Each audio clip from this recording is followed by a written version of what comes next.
everyone, it's Card Collectanea. This is Cindy, and I have another video for you. This is for one of those cards that's difficult to make, perhaps because it's a card for someone who's experienced the death of a loved one. But condolence cards are very appropriate and I think very much appreciated. So I want to show you this one today. I'm using elegant edges and then a stamp that says, "You are in my thoughts and prayers," and this is by Hero Arts. I'll show you what I'm going to do now.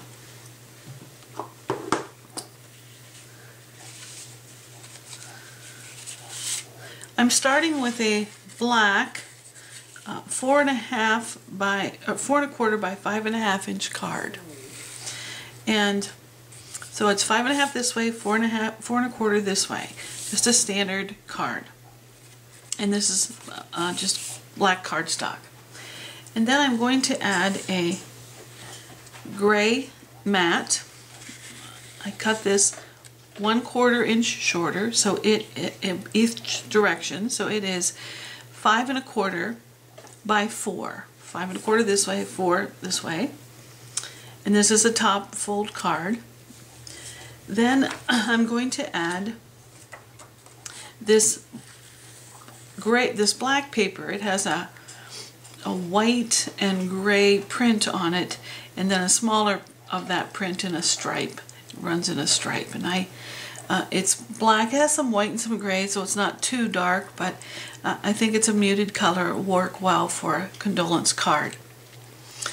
And so once I put those together, I will add the sentiment. But before I do that, I wanted to add a piece of ribbon. I'm going to put it around the gray before I put the gray down, and then I have another piece that I will tie into a little knot there.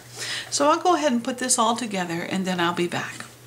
Alright, now I have that finished. All I need to do now is put the other little piece of white ribbon through here and then tie it. So I'll do that.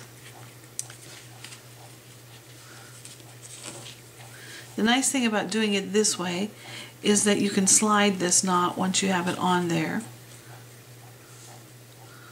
And then you can just trim it up the length that you want the ends to be.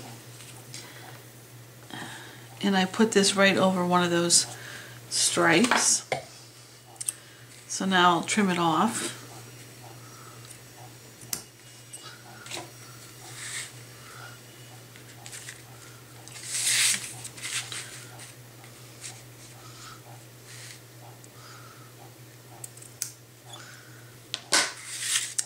There. Now I think that's good, and we're ready to move on. And there is not a whole lot more on this particular card. I'm trying to keep it very simple because the sentiment is the important part. So when I used my elegant edges, I used the one that's on page 43. It is called Burst. And I used the oblong and then the shadow for the oblong. I cut the oblong in white. It is 2 3/4 inches in length. And then I cut in gray. This is 2 3/4, and then I cut the shadow. And so it's, of course, just a bit larger than that. And I will put those together and then put them on with some dimensionals from scrapbook adhesives. So we'll do that now.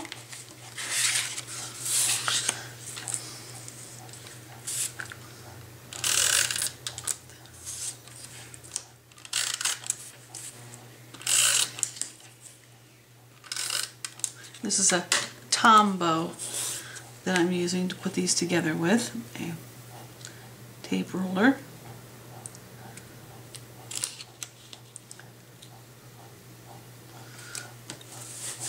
Okay.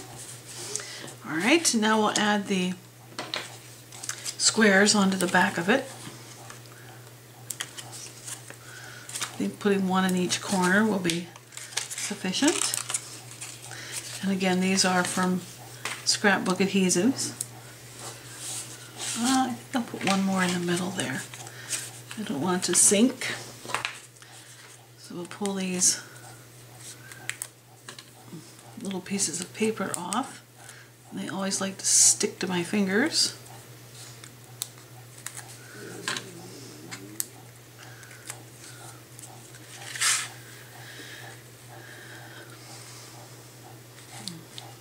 Right now, we are ready to put this down.